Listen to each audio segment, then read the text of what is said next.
Assalamualaikum warahmatullahi wabarakatuh. Perkenalkan, nama saya Zaskia Ramadhani, perwakilan dari kelompok 3 kelas 8F. Di video kali ini saya bersama teman-teman saya ingin menjelaskan materi tentang perubahan ruang dan interaksi antar ruang akibat faktor alam. Berikut video penjelasannya.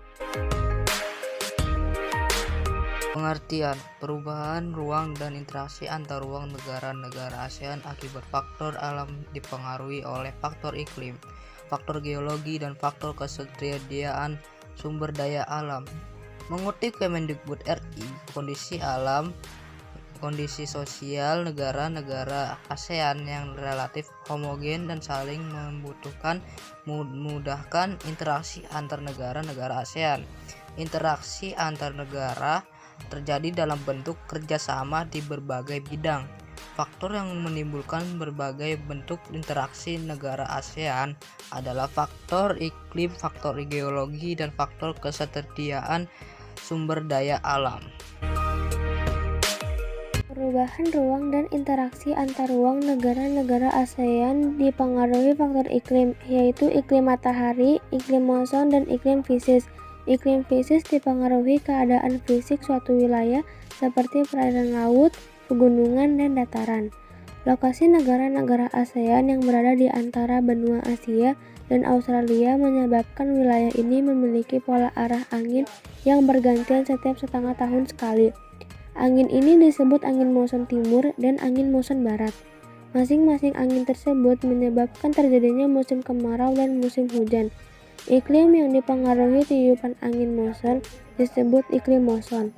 Berdasarkan kondisi iklim matahari, monsun atau fisik, hampir seluruh negara ASEAN memiliki kesamaan kondisi. Kondisi iklim yang sama ini membuat negara-negara di ASEAN saling bekerja sama atau saling bahu-membahu untuk saling membantu. Negara-negara ASEAN kadang mengalami perubahan iklim yang tidak terprediksi akibat perubahan pola penggunaan lahan dan perilaku yang menimbulkan pemanasan global. Perubahan iklim memicu terjadinya bencana alam klimatik, yaitu bencana alam yang disebabkan kerusakan faktor-faktor iklim. Sebagai upaya menanggulangi bencana di kawasan Asia Tenggara, ASEAN melakukan kerjasama antar negara anggotanya. Contoh kerjasama ASEAN menanggulangi bencana klimatik adalah saat kebakaran hutan hebat di Sumatera.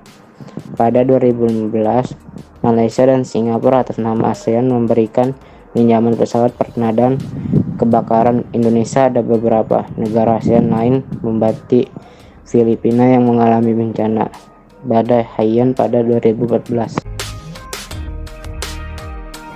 Faktor geologi. Berdasarkan faktor geologi seperti kondisi tanah dan batuan menyusunnya di bumi, negara-negara ASEAN berada di daerah tumbukan antar lempeng. Lempeng di wilayah negara-negara ASEAN antara lain lempeng India sampai Australia, lempeng Sunda dalam kurung bagian dari lempeng Eurasia tutup kurung, lempeng Filipina, dan lempeng Pasifik. Tumbukan lempeng identik dengan kemunculan gunung berapi. Rangkaian gunung di kawasan negara-negara ASEAN dikenal sebagai sirkum Pasifik dan sirkum Mediterania. Pergerakan lempeng yang bertumbukan mengakibatkan terjadinya bencana geologis seperti gempa bumi. Bila tumbukan lempeng menjadi di laut, memengaruhi pergerakan gelombang laut, gempa bumi, dan dapat mengakibatkan bencana tsunami. Sekitar 4 dari 11 negara ASEAN yaitu Indonesia, Malaysia, Thailand, dan Myanmar pernah mengalami gempa yang memakan banyak korban jiwa. Sebagian besar korban akibat tsunami yang terjadi setelah gempa. Korban tsunami yang menggemparkan dunia terjadi di Indonesia, yaitu tsunami di Aceh pada 2006.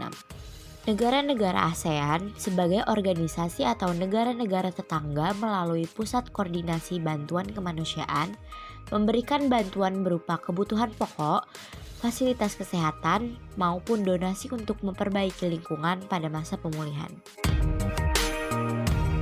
Faktor ketersediaan sumber daya alam. Hampir semua negara-negara ASEAN memiliki sumber daya alam berupa barang tambang, kecuali Singapura. Setiap jenis barang tambang memiliki kegunaan tertentu untuk menunjang kehidupan masyarakat. Wilayah Singapura sangat sempit sehingga sumber daya alam barang tambang terbatas, tetapi menguasai perdagangan dan industri. Negara-negara ASEAN yang kaya dengan barang-barang tambang mentah mengekspor ke Singapura untuk diolah menjadi berbagai barang kebutuhan pokok.